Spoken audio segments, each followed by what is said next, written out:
салом мухлисони беҳтарин дастаи дунё. Трансфер ки айни ҳол дар ҷӯшу хуруш аст ва Барселона ки дар равзана ба ғайр аз Пьянич трансфери нав накардааст, ҳоло он дар ҷустуҷӯи ҳамлагар ва ҳимоятгар мебошад. Имрӯз гап мезанем дар бораи он ки даста ба ки ҳавас мондаст ва кадом футболбозон ба наздикии Барселонаро тарк мекунанд. Бародарон, вақтои охир дастгириятон кам аст. биёед обуначиёни ин каналро ба 15 000 мерасонем. аз шумо танҳо лайк ва дар канал обуна шудан аз мо бошад ҳар рӯз видеои нав баровардан. акнун дар ягон ҷо баъз уршинед мо бошад сар мекунем.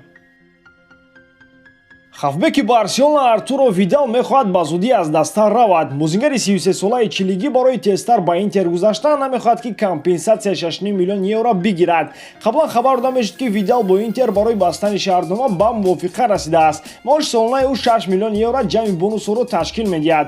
Видал то соли 2022 бо Интер шаҳрнома баста имкони боз то як соли дигар тамдид кардани онро дорад. Видал соли 2018 бозингари Барселона гардида дар ин муддат ӯ 66 бозӣ гузаронида 11 гол ба самар расонидааст. гарчанде ки ӯ талош кард, аммо футболбози ҳайати асосӣ шуда натавонист. бар замми ин ӯ 33 сол дорад ва Барселона мехоҳад ки ҳайати худро ҷавон кунад. дӯстон, чун ҳамеша сарпарасти видеои мо ширкати 1xbet мебошад? дар он ҷо коэффициентҳои баланд аз ҳама осаш эътимоднокист. футболи калон низ баргашт ва ба наздикии Барселона бозии худро дар Ла Лига мегузаронад. барои ҳамин тезтарак ба ссилкаи комментария буда даромада бо промокоди барсатиҷӣ дар аввалин ставкаи худ 6500 рубл туҳфа гиред. дастгирии шумо пешравии мо. барса боз ба футболбози Севилья таваҷҷӯҳ кардааст. Дани Алвес, Иван Ракитич ва Лангле ин бозингарон аз Севилья ба Барселона омаданд. акнун барса мехоҳад ки ҳимоятгари дигари Севилья Жюл Кундеро бихарад. барса мехоҳад ки бо даъвати ин бозингари 21 солаи фаронсавӣ хатти ҳимояи худро пурқувват кунад. дар шартномаи Кунде маблағи 75 миллион евро навишта шудааст. дар 29 бозии Ла Лига ӯ 1 гол заду 2 партофти головар сабт намуд. Кунде қаблан танҳо дар дастаҳои фаронсавӣ бозӣ мекард ва соли 2019 аз Бордо ба Севилья омад. ӯ ҳамчунин дар мунтахаби ҷавонони то 20 солаи Франсия низ бозӣ мекунад. рақиби Барселона дар ҷоми Гампер муайян гардид. сайти расмии Барса хабар медиҳад ки дар ин мусобиқа Барса бо Элче бозӣ хоҳад кард. бозии дастаҳо рӯзи 19 сентябр дар Камп Nou баргузор гардида, бозӣ соати 22:00 бо вақти душанбе оғоз мешавад. бо сабаби паҳн нашудани бемории коронавирус дидор бидуни иштироки мухлисон мегузарад. ҷоми Жоан Гампер мусобиқаи дӯстона аст. ҷом бори аввал соли 1966 бо ташаббуси президенти ҳамонвақта Энрике Лоди гузаронида шуд. ин ҷом ба хотири асосгузори Барселона Жоан Гампер номгузорӣ шудааст. La Gazzetta dello Sport хабар медиҳад ки ҳимоятгари Барселона Хуниор Фирпо метавонад ба Италия равад. Фиорентина айни ҳол ба ин бозингари 24 сола таваҷҷӯҳ кардааст. то ба анҷом расидани равзанаи гузариши футболбозон Фиорентина мехоҳад ин бозингарро бихарад.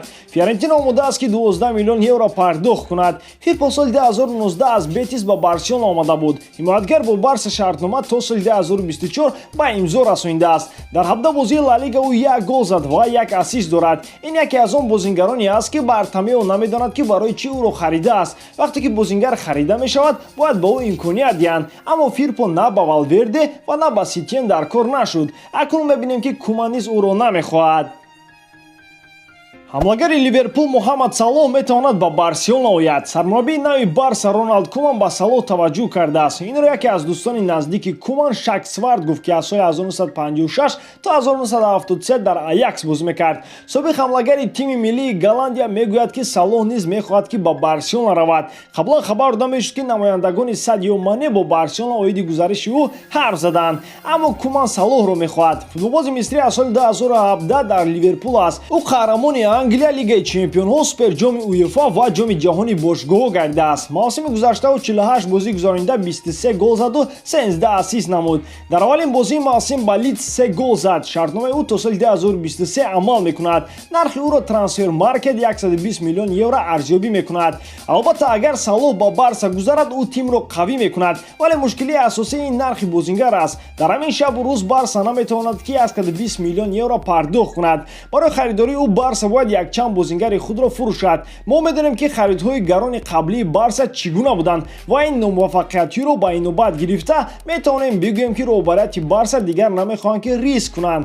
Сало дар канори рост бозӣ мекунад ва мушкили ӯ дар мавсими гузашта ин истифода накардани ҳолатҳои голзанӣ буду ба ҳамдастагӯяш кам пас медод. Аммо новобаста аз ин ӯ талант дорад ва метавонад ки хати ҳамларо пурқувват намояд. ба ҳамин тамом дӯстон, боварӣ дорам ки эҷодкории ман ба шумо писанд меояд. Барселонаро дӯст доред ва канали Барса TG-ро дастгирӣ кунед. Дастгирии шумо пешравии мо. Бо шумо буд Муҳаммад Гаиров. Хай дар паноҳи Аллоҳ.